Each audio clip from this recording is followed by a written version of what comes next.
Welcome to the channel. We're going to talk about the Kansas City Chiefs playing against the Detroit Lions on September 7th. And then we're also going to talk about the Jayhawks beating the Missouri State Bears and the Wildcats beating the Redhawks. And we're also going to have an update on the Kansas high school football teams. There's a lot to talk about that one. Um, I'll just say that basically for that, we're instead of talking about every Kansas high school football team, we're going to talk about just one district, which is the United Kansas. So we're going to talk about that district. That's a district we're going to be looking at. I know there's not really top. They're not top teams. It's just the ones I'm closest to right now. In the future, it will be bigger. I will talk about more districts in the future. Um, I will also talk about this year about the high school playoffs. So even if I don't talk about the districts of those teams that made the playoffs, I will talk about them in when they're in the playoffs. So just an update on that Kansas high school football team. Otherwise, we'll talk about the scores when we get to them. Right now, let's get into the Kansas City Chiefs. Kansas City Chiefs will play the Detroit Lions on September 7th, this Thursday. This coming up Thursday, this should be an exciting game. Um, Honestly, I see the Chiefs winning this game as well. Because the Lions had a rough start last year. Remember, the Lions started 1-6 last year, which is and then made their way back, going pretty sure 9-8 if I'm not mistaken. I can't remember, but they won like 7 games straight if I remember correctly. Um, Lions defensive tech has got to be the Aiden Hutchinson and James Houston. Houston made the team late last year, but after making the team late last year, he still played pretty good. Playing in 7 games with 8 sacks in those 7 games. Um, Aiden Hutchinson actually led all rookies last year with 9.5 sacks. This is also dangerous for the Chiefs because, especially, the Chiefs are also bringing in 2 new tackles to the squad. So we'll see how that works out for them. Um, but the Lions will have to deal with Travis Kelsey and the new wide receiving core again. They still got MVS and Sky Moore uh, in the trade last year for Kadarius Toney, so they're still here. They got some new faces though. Richie James is definitely one of them. Definitely going to be exciting to see him. And the most exciting player, in my personal opinion, Justin Ross. Can't wait to see him out there playing. I hope he gets some playing time. He might not get some playing time during week one. He might not. We'll see. We'll see though. Jarrett McKinnon's also a guy to look out for because he can play 2 ways. He can play on the ground and catching the balls in the air. So definitely got to look out for him. He had 9. I'm pretty sure 9 receiving touchdowns last year. So Chris Jones probably won't be playing in this game, which means the defensive line for the Kansas City Chiefs has got to step up since the veteran Chris Jones is not going to be playing. Unless there's a new deal that the Chiefs have ready to go, Chris Jones isn't playing. Um, Chiefs cornerback group is a very young group, probably one of the youngest group in the NFL right now. With there's only one guy that's really he's still young, but not more of a veteran now. L'Jarius Sneed. He'll probably be the one facing Amon-Ra St. Brown, so that should be competitive for those two. Um, Lions running backs are gonna also have to face Willie Gay and Nick Bolton. Willie Gay having 88 tackles last year. Could have had 100 if he played all 17 games. He only played in 13. So, and then Nick Bolton had a 180 tackles, and if I remember correctly, that's a team high. last year. So I still don't know how he wasn't a Pro Bowler last year. Should have been a Pro Bowler. I thought he was the best linebacker in the AFC. So, but it should be an exciting game. I hope it's a great game, and I'm ready to see some of these players play, and I'm ready for this football season to start. So, let's go Chiefs. Now on to KU versus the Missouri State Bears. KU Jayhawks beat the Missouri State Bears 48 to 17, but with no Jalen Daniels. He was actually out with a back injury, some sort of back injury. I don't know any other updates on that. I don't know how long he's going to be out or if it's just a 1 week deal kind of thing. That does mean Jason Bean got the start.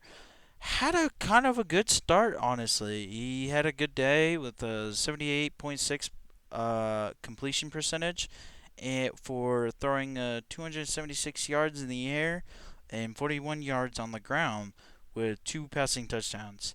Um, uh, Jayhawks also had a good rushing attack with Devin Neal leading in rushing yards with 91 yards and one touchdown, averaging 7.2 yards a carry, leading, and then two wide receivers, which I find this very crazy that both had the same stats, same amount of catches, both had 77 yards with 19.3 yards per catch.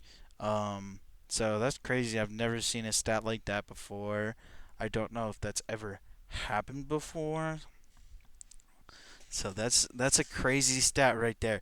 KU's defense, I felt like they could have played a little bit better, but they got it going and definitely in the fourth quarter.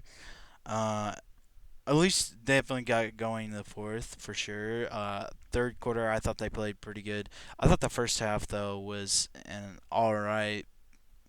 I thought they definitely could have played better in the first half, but I think overall, the Kansas Jayhawks actually played pretty great today.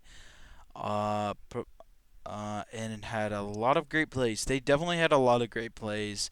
I liked seeing Jalen being out there, being the quarterback, and or not Jalen, Jason. Sorry, Jason Bean out there replacing Jalen Bean or Jalen Daniels. See, I'm getting the names mixed up too. Uh, both Jason Bean had a just overall amazing day, especially replacing Jalen Daniels for right now. So if there's any new updates on Jalen Daniels, I'll definitely update it. I'll get some updates out as soon as I can. So yeah. K State actually played against the Redhawks. First time these two teams have met. The Big 12 champs won against them, beating them 45 nothing. It was an amazing game. Will Howard started throwing for 297 yards with a 69.2 completion percentage with a QBR of 121.5. Throwing one interception, it it was a pretty bad interception, honestly, but I thought he played pretty amazing. DJ Giddon, who is replacing Deuce Vaughn, had 128 yards on the ground, averaging 8.5 yards a carry. This man was amazing, and honestly, he's looked amazing for the past few years. Even when backing up Deuce Vaughn, he's just been there. He's been that guy, and now he gets to start, and he gets to prove that he can do more. He can prove that he's the number one running back right now. Um, Wide receivers also had a great day with R.J. Garcia the second catching five passes for 119 yards and one touchdown. As to where Ben Sinnott also had a great day with five catches for 100 yards. Didn't get a touchdown, but he still played amazing. Um, Defense was dominating that game, only allowing 221 yards in the air, as well as only 6 yards on the ground. Tell me, what defense for college football this week has done that. 6 yards on the ground. You can name me one college football team that did that this week besides the K-State football team? I I'm gonna I don't know because I don't know any team that has done that. So great start for the Big 12 champs.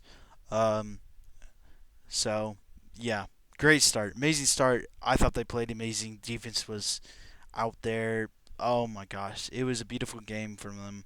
Um, so they're gonna go back to the Big 12 and win it again. So I don't know about KU. KU kind of sucks, honestly, in my opinion. But we have to talk about them anyways and make them sound like they're good. But that's it on those college football teams. Now on to the high school football teams. We're gonna be talking about one district, and where that district is gonna be the United Kansas. Um, so only one of them played an out of conference game, and that was the Bayshore Linwood Bobcats, and they played the Tongna Oxy Chieftains. The Bobcats did lose that game, 20 to 34 to the Chieftains, as the Chieftains just put it on them, scoring 14 in the first, 7 in the second, 6 in the third, and 7 in the fourth. Linwood had a great start, scoring 13, and then couldn't score in the second quarter, scored in the third with 7, and didn't score in the fourth. This was a horrendous game for the Bobcats, as in passing yards, they only had 71 passing yards and only 71 in rushing yards, as to where the Chieftains had 230 passing yards and 240 rushing yards. Yeah. Um, the leading receiver in that game was for the Bobcats was Caleb Scott, who only had one catch for 39 yards. And that was it.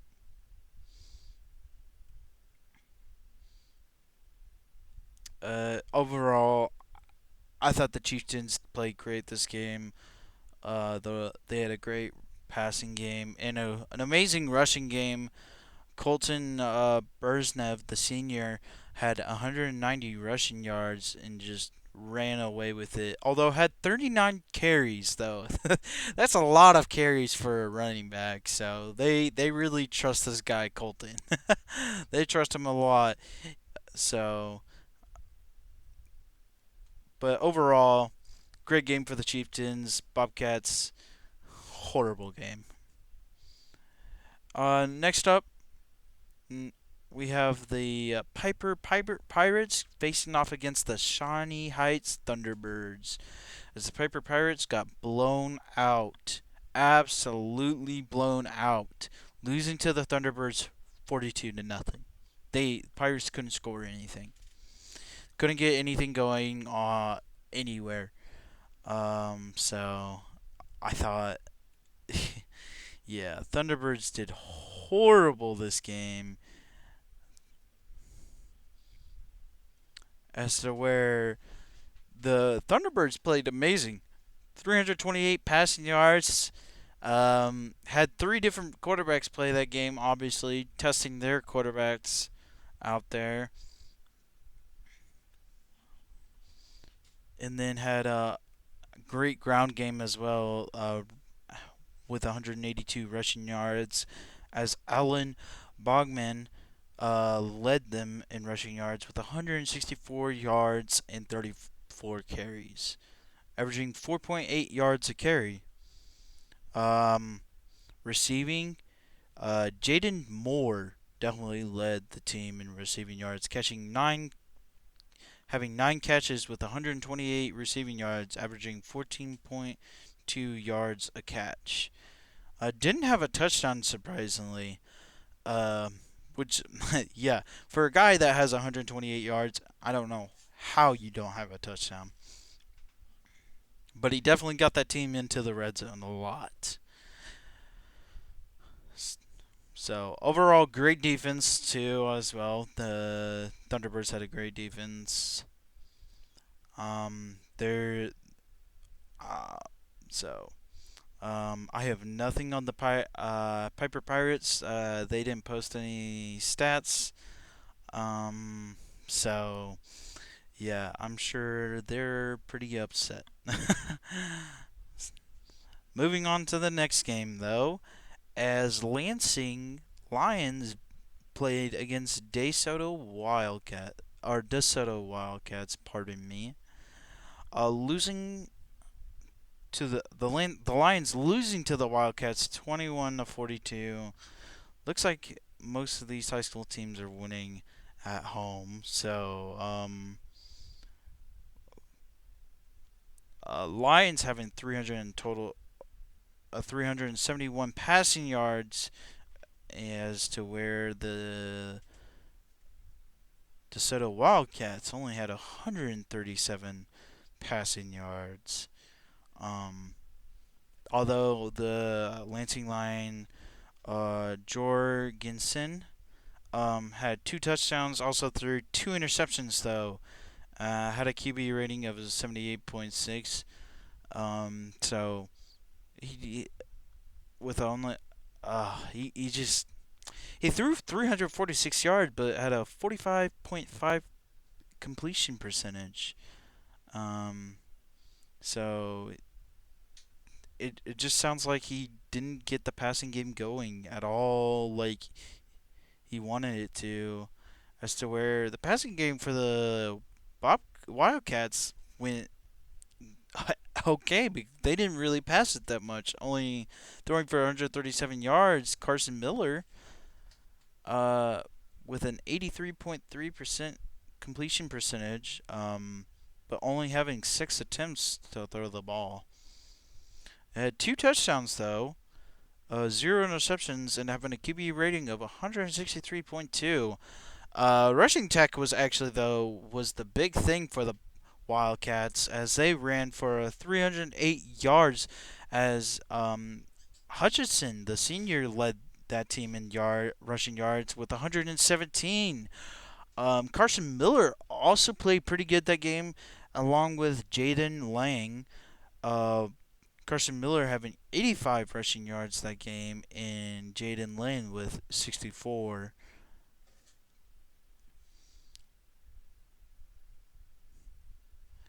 Otherwise, it was it was an all over the place game, honestly.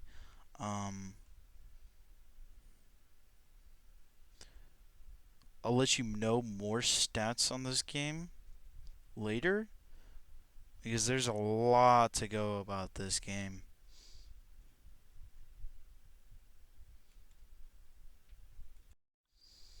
Overall, great running attack by the DeSoto Wildcats. So they had a pretty good game on the running game. Moving on to the next game, which is going to be the West Chargers versus the Seaman Vikings. As the Seaman Vikings actually win this game 76-6. That's kind of a also another embarrassing loss to another team in this division, as where the passing and running attack was pretty all right.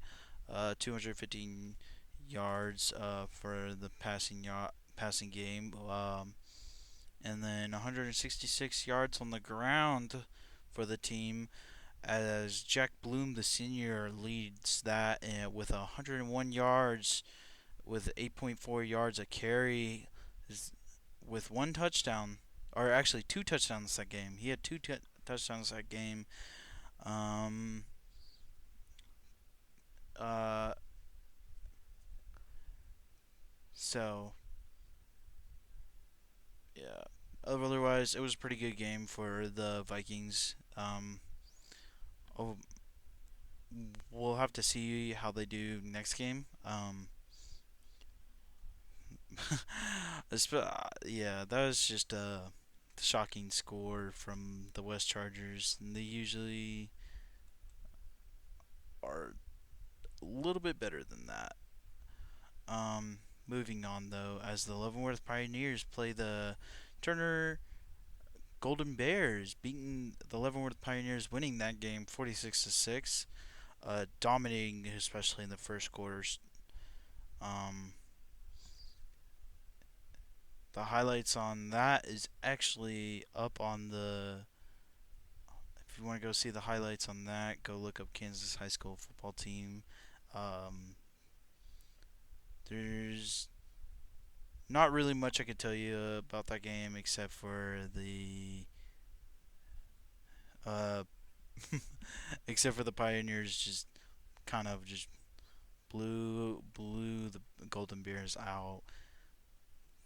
They had a great passing attack. Um, they had one play where the Golden Bears had a fumble and they returned it for a touchdown. Amazing play. Overall, it was just a great game for the Leavenworth Pioneers. Um, I think there's a lot with this team. I think this team has something special going on, uh, and I think they have a bright season this year. So that's all the games for the United Kansas District.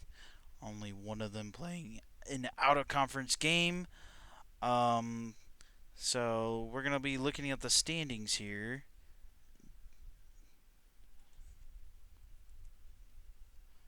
in a second as so the standings are as followed. Shawnee Heights leads. Shawnee Heights, Seaman, Leavenworth, DeSoto.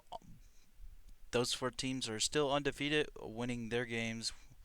So, um, as where the Bayshore, Linwood, Lansing, Piper, Turner, and West all 0-1 to start the season.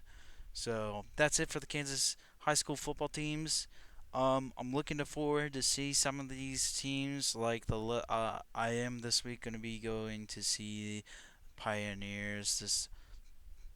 I'm going to see Pioneers play this week. I don't remember who they play. If I can find it, don't remember who they play, but I'm sure it'll be a good game, and I'm sure they'll win. Actually, they play against the West Chargers, so we'll see how that game goes. They'll be home for that game. I'll definitely go see it. So, anyways, guys, thank you for joining in and listening. I appreciate you. If you could help me with my goal, which is to get my name out there for sports broadcasting slash media. So I very much appreciate it. I know I have already hit 10 plus subscribers, which was my goal. I don't even think I was going to hit it for a few weeks.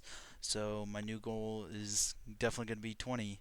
So right now I'm at 12. So if I can get 8 subscribers in this video, that'd be great. So you all have a wonderful day and have and enjoy.